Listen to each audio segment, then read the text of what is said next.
Hi everyone, hope you're doing well today. I know this cinema, I've been on last year, it's 12, we're hungry, and maybe you want to have a nap. I'm okay with that, as long as you don't snore loudly. I don't mind because I cannot see many of you anyway. Whether you have open eyes or not, isn't going to make a difference. Probably the second row I can see you, so be a little bit more careful. Yes. It's a satirical talk. I need to put that because when people arrive late to the talk, they might think that I'm explaining how to do things. And of course, I'm going to be explaining using a character that I'm the bad manager, that I want just to destroy all of you. And I'm going to share all my techniques. I assume that probably half of you are managers and you want just to learn them, right? It's only that you are with excuse and SREday, and just here is a conference, but you want to learn how to destroy those. Of course, I need to do a disclaimer. Everything that I'm going to be sharing today, it has never happened to any company that I work in the past, current, and hopefully in the future. So don't try to make an association between all of these, my real me, and the companies I work for, or the companies you work for, because we all know that it's not happening, right? Just from now on, I'm no longer Antonio, the nice guy. I'm just Antonio, that bad Spanish guy with an accent that you don't support, and you're, why he cannot speak proper English? Because I don't want. I want to speak it like that because it's more complicated for you to understand. That's the reason. Okay?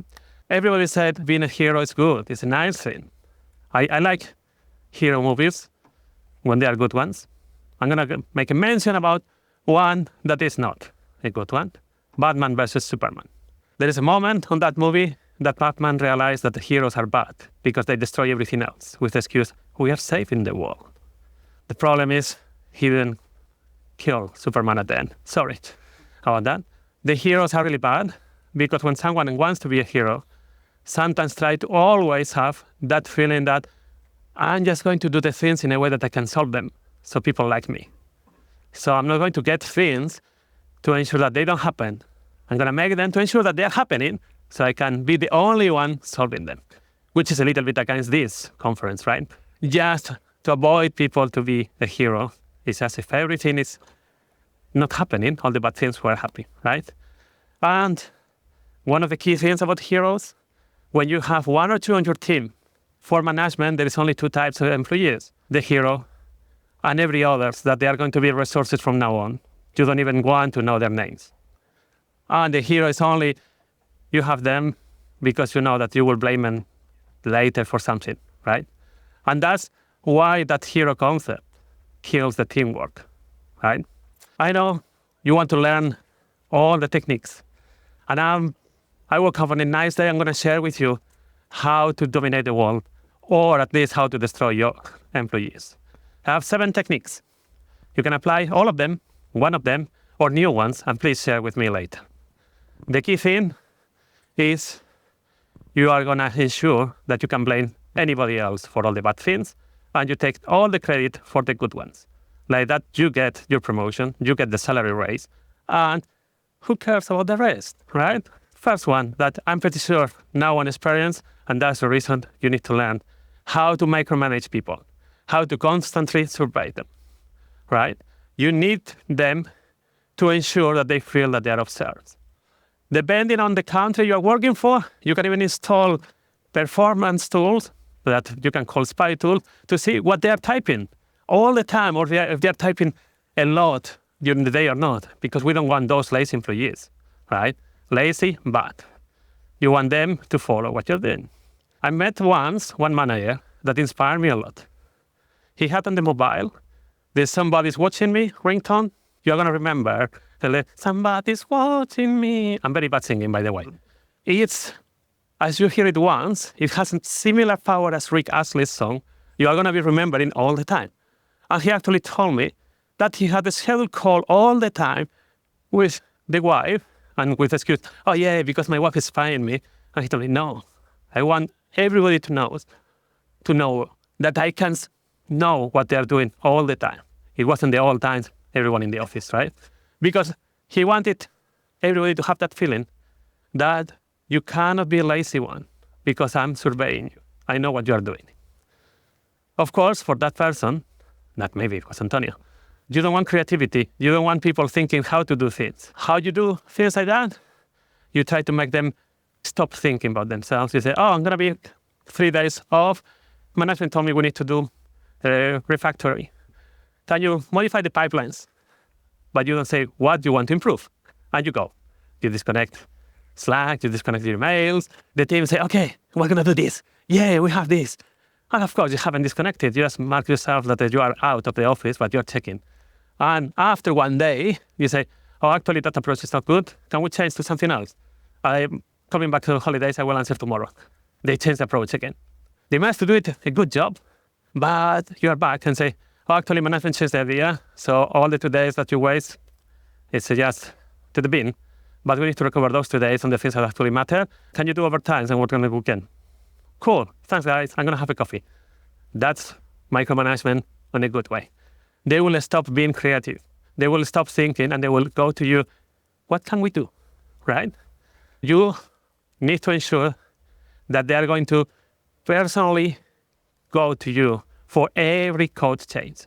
You are going to validate any pull request with a lot of comments. No, this is not good, this is not good. Always the bad critique. And when someone does something good that you actually agree, just validate without any comment. That's the best way. They will stop thinking, oh, he knows everything. We need to always ask him all the time because we don't know what to do. When he's not here, we always end up doing the wrong things. That's the perfect thing for micromanagement. And I'm pretty sure you're taking notes. Autonomy. It's very important. You detect every aspect of the task. And you enforce clever rules or inflexible rules. Some people may say stupid rules. I always remember one that say, never ever remove code. Just put it in comments and that's all, because that we know the history about why we remove it and things like that. And the most important, management doesn't see that we are actually reducing the lines because they have a metric about the lines of code or the lines on any file. Yeah, there are companies that a file of 1,000 lines is good, a file of 80 lines, even if it's perfect, it's not good. So you keep doing that. Like that, there is no innovation. It's so difficult to understand the code, especially if you did it when you were a developer, that no one can replace you. That's perfect. If no one can replace you, you will get the salary raise and not the others. Because we are all here for the money. We are not all here just to learn, develop ourselves, grow, and so on. Come on. That's what you say on the interviews. And we all know that everybody lies on the interviews 99% of the time. The only moment that they don't lie is when they say their names. And sometimes they also lie. Right? No innovation for them. Okay? And your ways of working. You go, they have the last pipelines on the wall. When I was a developer and things like that, I only knew the old Jenkins and Bamboo, so we're going to change your wonderful things with the old version of Bamboo that I know. Hop! And that I wanted for yesterday. Come on, guys. There are going to be some people that are going to follow you blindly. Those are going to be the ones that you are going to promote because you cannot micromanage everyone. Even though some people are so good that they can micromanage 100 people, I haven't got to that, only 80. So you need some people to follow your guidelines. And those are the ones rewarded. So the one who wants to get more money, or maybe 1 day off, it will start being compliant as well. That's perfect, right? And it's easy to do. It requires only 2 or 3 times to try, and it's easy. The best of the technique is so good that I have even more than one slide. It's the communication, how to ensure that there is no communication or really bad one. So you use art. There's a definition of art. I don't remember who said that. Any kind of expression that provokes an emotion on others is art. Look at that code that I put there. If you cry, that's an emotion. I'm pretty sure that crying is an emotion. So that's art. You don't touch it and you continue like that. And you do all your code like that, especially before you're going to get that promotion to manager. So no one would understand why. Here you go. You are irreplaceable. The others are, not you. And when everything is going well, there is a trick that you can always launch. It's why are we using that naming convention? Why we're not changing the names of things like that? Or why you are using tabs instead of spaces? And by chance, your Slack disconnect, you go for a coffee, you come back 15 minutes, and they are fighting. All of them, they are fighting because no one ever can reach a conclusion whether tabs, the spaces, or the naming convention. That's a very good technique, especially when I'm so bored today. Let's try to make people to have more comments on the Slack because someone put a stupid metric about the collaboration and the message on public channels. Here we go. Tabs are better than spaces. Bam! You go and you have 1,000 lines later. So you can prove that your team is collaborating, right? Yeah, there are stupid metrics everywhere, all the time. And why you want your team not to be the first one, the one that is actually finishing everything on time or even quicker? Because management will give you more things to do. That's what they do. Oh, you're so good that you can do the work of someone else in 1 week, you do it in 2 days, that I'm going to give you even more because you are really good. I'm going to just push the boundaries to see how much I can put. Come on, we all have tried on some guys, how much we can do. Come on. And you keep doing. So it's refactoring, very small, that is just removing or renaming one line, 15 files, and you change the architecture and the structure. PR for someone else. There we go. 1 hour PR that now it's going to be 1 week. That's the way. Of course, when you're a manager, you have a big power. You can change decisions regularly with the excuse that we're going to be agile. So we can change decisions because we adapt, right? So I wanted yellow, now I want green because why not? I can do it. 5. Optimize 5 line. Quickly. Stop optimizing. Focus on this. You change focus. So they're going to be so lost that we're still the guy or the person or the folk that is actually making decisions. It's like with the tab versus spaces. When they're about to kill each other, you say, it's going to be spaces because someone needs to make a decision and I'm here for that. And they're going to actually thank you for that because the debate is over. And you are, for management, the one that is making decisions, the one that is driving delivery, the one that we want. We want more like this on every team. Come on, can you clone yourself? That is in 10 years, I would probably do a talk about cloning ourselves to be like that, right? So, I need to drink water. And I need to probably not to lose my microphone. Sorry about that. One of the key things, especially when you are bought by a different company or you switch, is you're using the Slack, you're collaborating a lot. Let's try to be corporative. We are going to stop using the Slack and we're going to use Teams because if you're able to communicate, you can use Teams instead of Slack. It's the same, right? Have you ever had that change in your companies? And the number of messages or useful communication has improved? Of course, yeah. Yeah, in case your manager is here, you say, yeah, we're so happy with Teams. But there are more things that we can do. Recognition, as I say, never ever give praise to someone else when you're talking to management. If everything is so bad that you have to call Charlie to fix it, Charlie is not the one who actually fixed it. Who had the idea to call Charlie to fix? You. That was the idea to solve the problem. You are the one solving the problem. They don't need praise. It's your good way as a manager. And if management, because sometimes there are some managers that they want you to actually give praise to the team, I will. Don't specify a time frame. The day that they're leaving the company, you can say, actually, that thing that you did 2 years ago, management said that it was good. Goodbye. And you are keeping management happy because you're not lying. Lying apparently is bad, and some people, they don't like it. Avoid that. I've given this talk always in different durations, 30 minutes, 40 minutes. Today I have 25, and in 3 weeks, 1 hour. That's the reason I'm rushing, because I don't know exactly how it's going to be. I have timer, don't worry. If it's too fast and you want me to speak slower, just say it. I don't mind, okay? Commitments, team commitments, expectations. That's so good.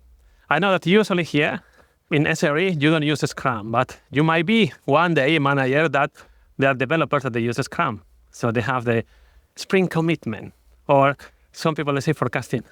The best way is, how long is it going to take? 2 weeks. Okay, you go to management 1 week, but they expect in 3 days, because you are the guy, you are the one who is actually pushing your teams to actually delivery. You are the delivery one, that enabler of the delivery. Management loves you because you get results.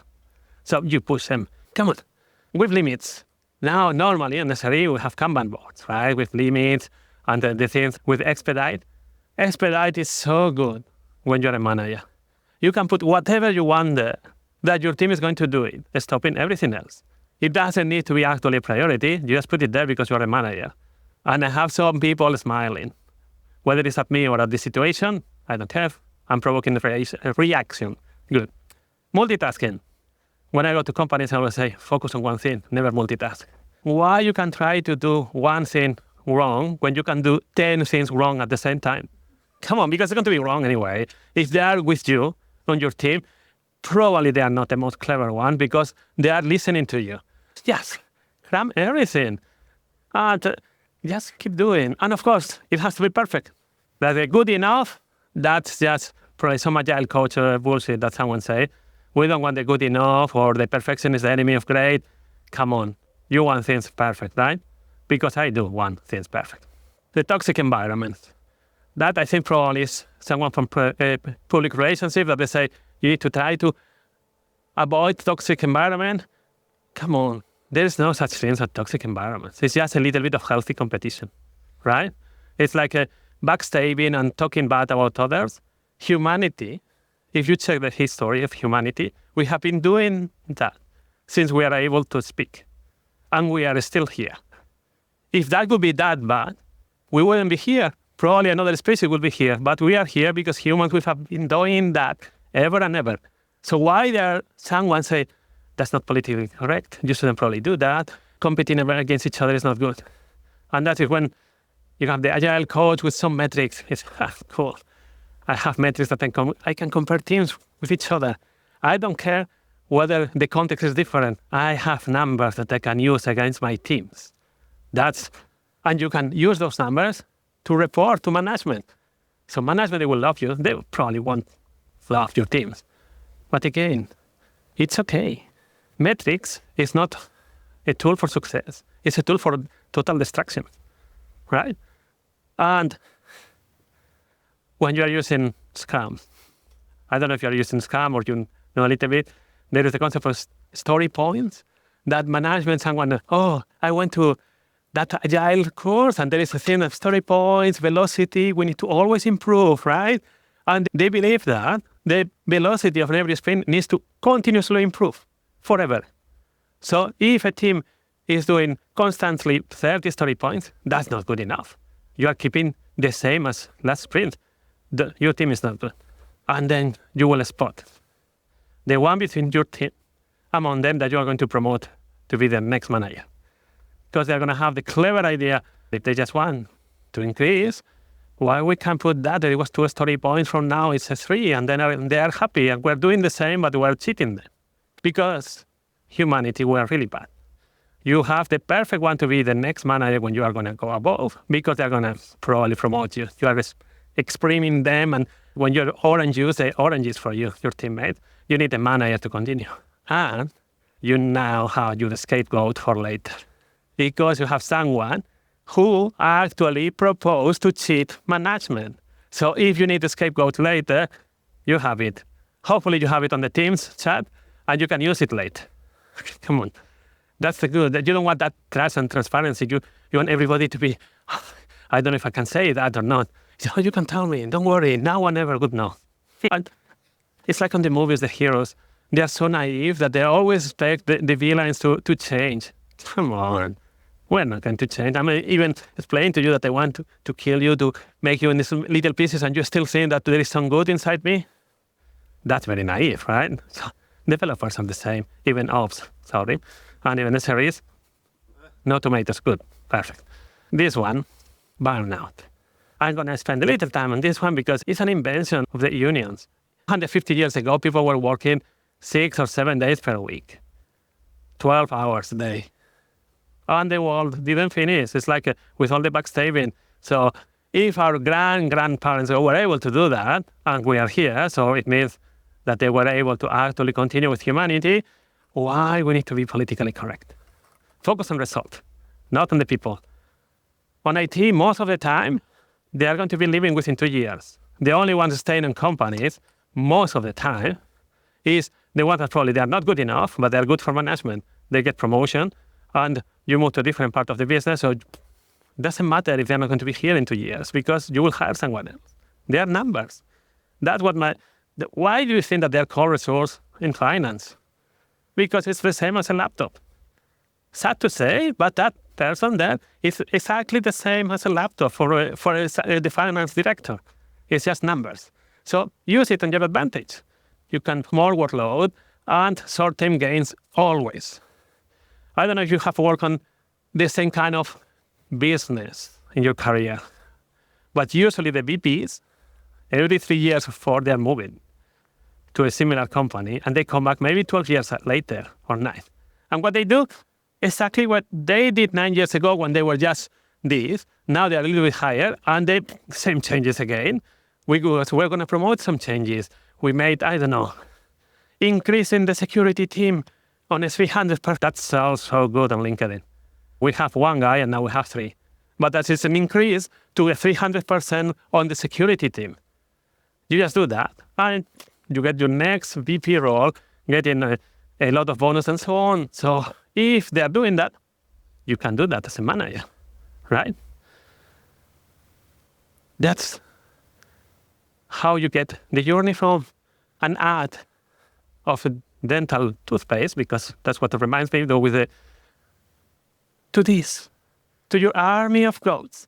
I'm pretty sure that when you have watched Despicable Me, or if you're a little bit old, Wizard of Oz, you wanted your army of flying monkeys or your army of minions.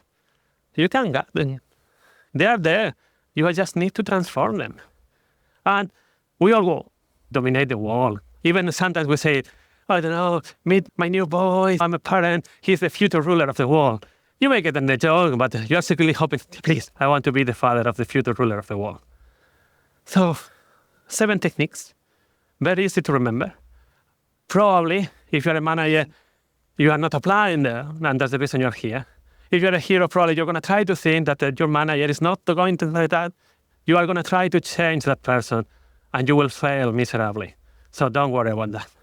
And I know that it's so clear that probably, because I need to be talking 1 hour about this next time, instead of questions, how about you give me suggestions? Thank you. And the suggestion just to go for a coffee is okay. Especially if your manager is here, you can give me the suggestion later. Hi, Antonio. Thank you very much for your talk. Have you ever had the chance to share these kind of talks to upper managers in a real company? I used it with my current company. I don't know whether they were managers or not, and it was recorded. Probably my sense of survival is probably not good. Probably in the prehistoric times, I could be the first one dying with a lion eating me. But I did share it, and it's not a problem. I think that some people recognize that they have suffered that. And it's why I'm doing this talk. You are suffering that. That's not normal. If you are really suffering nearly all of them, go. Because sometimes we need a push to look for a change and to try to do that. When you're a new manager and you have suffered things like that, we tend to replicate what we're doing. It's part of psychology, and sometimes we don't realize. So what I'm expecting as well is some managers to actually open their eyes and say, actually, I don't do those kind of things, but one thing I see it, I've seen it on other manager treating their teams like that. So maybe I should start talking to that person and see that there are different ways of management. Of course, I don't want you to do things like that. I want you to recognize if someone else that is not you is actually suffering for that kind of things. Because when you are the oppressed, sometimes you don't see it, or you don't see how you can change that, and you need help of someone else. And that's the reason it's about creating visibility. So as one of the evil manager types, thank you. This was really appreciated the conversation. So as far as suggestions go, you focused on a lot of areas here that there's a framework that I'll point to called the biceps framework. I don't know if you're familiar with that, if you've heard of it, but yeah, I'd recommend you look it up. It stands for belonging, improvement, choice, equity, predictability, and significance. And these are all things that everybody wants and every organization take part in. You've identified a lot of threats here, particularly to choice or autonomy. But yeah, other things would be like making people feel like they don't belong, or stifling careers and not giving people opportunities for improvement, or predictability, ways to make them feel like the ground is going to fall out from underneath them tomorrow, or significance, not feeling like your work matters, right? But yeah, these were all really great things that you brought up, and certainly common pitfalls that we fall into in this particular line of work. Thank you very much. I didn't know that the biceps thing, so I'm going to probably try to find a way to distortionate that for the 1 hour call. Thank you. For the talk, it's definitely great to raise awareness of those things, especially for people, say, early in their career or just unaware. Typically, the dynamic actually blames people, right? So being able to make sense of that experience is definitely helpful. I'm thinking about the solutions part, right? Just stepping aside from the satirical aspect, just I think about solutions. What's your take on breaking the circularity of reasoning, let's say, from upper management, seeing those managers, right? Because a lot of those things are self-fulfilling prophecies, right? It's like you treat people this way and they start fitting into that model. And so from the outside to an observer out context, oh, this is all true and we need to double down and monitor our people. How do you say break that cycle, break that frame into a more functional one? I think there's a couple of things that I could try. I'm probably a bit naive sometimes, but I always say that people, they don't want just to be mean just because they can. It's because probably there is a reason behind. Maybe the way that they have been evaluated at work is not great, and you can try, when you have access to upper management, to try to say, okay, how you are evaluating your teams, the performance of the people, and it's because it was always been doing like that, or it's because you want that to be the performance tool. And you can open a little bit of eyes. Sometimes, as a coach, I try to get the other to talk a lot so I can understand why they're doing that. And there is one tool that sometimes is the empathy map. So you try to what this person is thinking, what this person is feeling, and what this person is doing when there is a situation. And you can try to put yourself on the shoes of the other, on the management, that why they're doing it, why they're asking that, and try to find that purpose for them as well. Because when the way that metrics are used is we don't understand why we have those metrics, we are going to cheat the metrics. If we understand why they're asking that, and we have an opportunity with some management to actually listen, you can actually try to change. So with management, I always recommend radical candor. So if people can actually be open about how you're doing things, you can actually get a lot of on how to change things. You need to be the first one open, and the first one actually asking them that it's going to be good for them to tell you if you're making mistakes. And it's if you don't know that book and you might be in a manager position or you might become soon, I recommend a lot because you can realize why some managers are doing things like that and some pitfalls. So probably I'm giving a lot with the answer, and maybe we can continue the conversation how to help managers. I am a little bit aware that there is a speaker waiting for me right now. Thank you so much.